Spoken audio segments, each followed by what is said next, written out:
about a place where massive amounts of cats, dogs, and horses were raised just so we could slaughter them for the meat.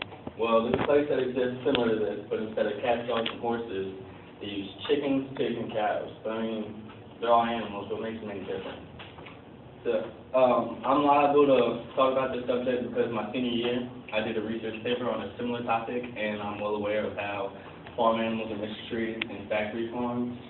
And you should be aware of how the animals are treated because over 90% of the meat you eat comes from factory farm and animal that's been used for whole life.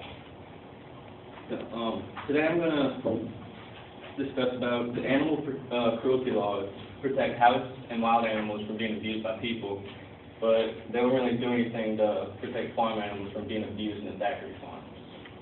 Today I'm going to tell you how we should obtain food from animals in a humane way. I'm going to tell you how the animal cruelty laws do not protect farm animals, and that if we all work together, we can reduce animal cruelty in factory farms. Food we get from farm animals should be obtained in a humane way. First, we should never produce animals in factory farms in massive amounts and genetically alter them just for better meat. And factory farms should be eliminated and replaced by family farms.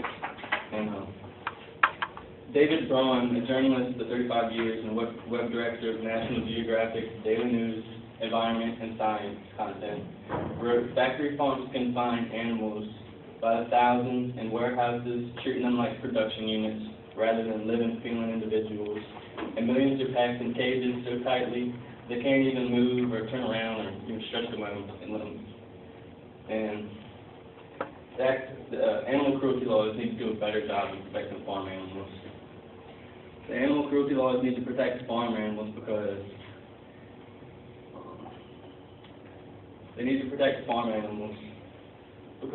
they're animals just like the rest of animals. They all have feelings, they all eat, breathe, everything. All states have their own animal cruelty laws to protect animals from being abused, but they all tend to ignore what goes on in factory farms to the farm animals. The ASPCA, founded in 1866, was the first humane organization to prevent animal cruelty in the Western Hemisphere.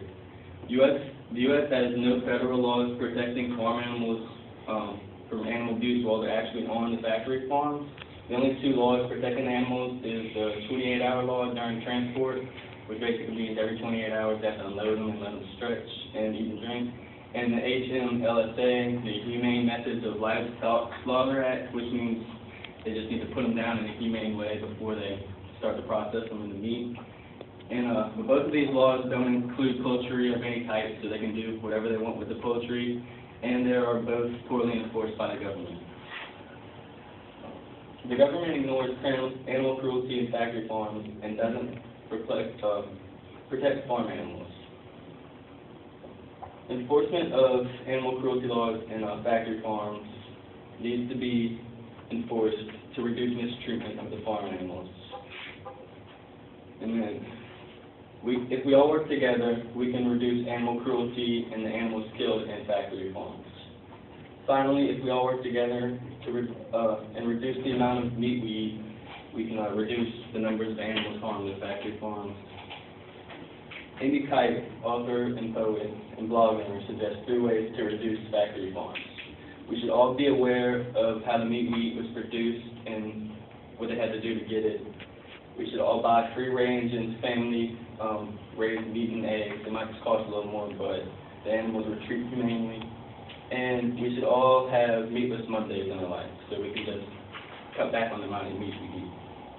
If we all work together, we can reduce factory farms in the U.S., but the only way anything will happen is if we do something about it. So today I hope I convinced you that we should obtain food from animals in a humane way. That animal cruelty laws are corrupt for farm animals, and if we all work together, we can reduce animal cruelty in factory farms. But the only way anything's going to happen is if we all work together to do something. Any questions? Yes. I recently saw a video, I know it was on Facebook, but I saw a video about the Tyson pig farm, where Walmart gets their meat from. Do you think they should, how how do you think they should let people know that's where they're getting it from? I think, I mean, that was bad, it was really Yeah. graphic. I think that maybe they should like advertise on TV, like do commercials or something, showing like, this is what's going on, this is how you get your food, do you want this, like, do you want this to go on every day for you just to eat? And just so everyone could be aware of what's going on to the animals. Yeah, 'cause I don't like Tyson. Yeah. Any other questions?